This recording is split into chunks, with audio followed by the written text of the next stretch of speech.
Bonjour chers frères et sœurs, chers amis. Je voulais partager avec vous une pensée pour vous encourager et pour fortifier votre foi.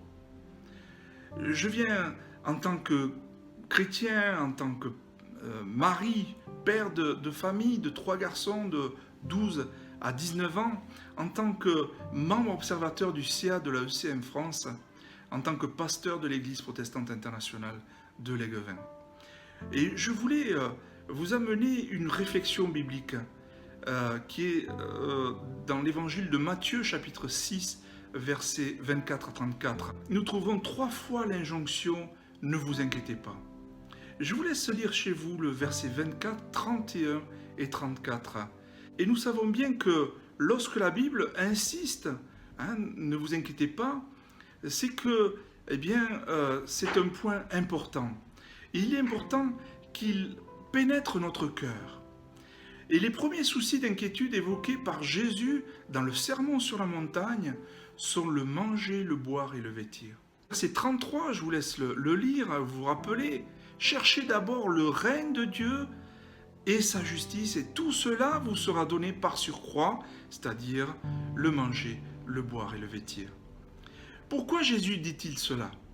Parce que nos préoccupations, nos soucis, nos inquiétudes, nos peurs obstruent notre vision et la rétrécit.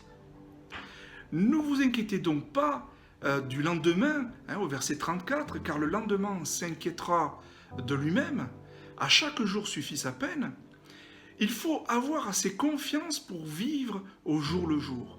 Et remettre à Dieu, ce n'est pas se démettre, c'est lui faire confiance. C'est reconnaître que Dieu est Dieu et que tout dépend de lui. Vivons tout cela dans la confiance, dans la quiétude. Je vous invite à méditer vraiment ces passages chez vous. Et je voudrais terminer par dire qu'il me semble que le mot d'ordre Ensemble pour grandir que l'AECMF nous a proposé lors de la feuille de route prend tout son sens aussi durant le confinement. En effet, nous pouvons mettre en pratique le verset 33. Mais comment? Nous pouvons nous aider les uns les autres à être centrés sur Jésus par la prière, par la lecture et la méditation de la parole, par des réunions virtuelles que proposent nos églises locales respectives peut-être. Nous pouvons aider et encourager nos frères et sœurs de façon pratique, comme aller faire des courses pour combler les besoins mentionnés au verset 24 et 31. Je crois que la foi se manifeste dans les moments difficiles, parfois. La foi nous rend dépendants du Seigneur. C'est un moment où l'Église va connaître Dieu différemment, avec une autre dimension. Et le psaume 71 définit bien ce moment, où nous mettons Dieu en premier, où nous lui faisons confiance. Je pense que nous vivons un moment inouï en tant qu'Église, un grand E, Église, c'est-à-dire les églises locales. Nous nous rappelons de ce que nous étions rassemblés pour notre Seigneur durant les cultes, durant les agapes, etc. Et lors de notre retour dans nos églises locales respectives, durant le déconfinement, nous allons apprécier davantage ces moments.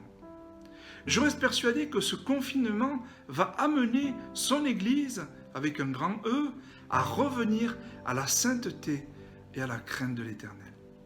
Frères et sœurs, chers amis, mettons notre confiance en Dieu. Que Dieu vous bénisse et vous encourage dans vos moments avec lui, de façon individuelle, en couple, en famille, avec vos frères et sœurs de votre Église locale et avec les frères et sœurs de l'AECM France. Que Dieu vous bénisse.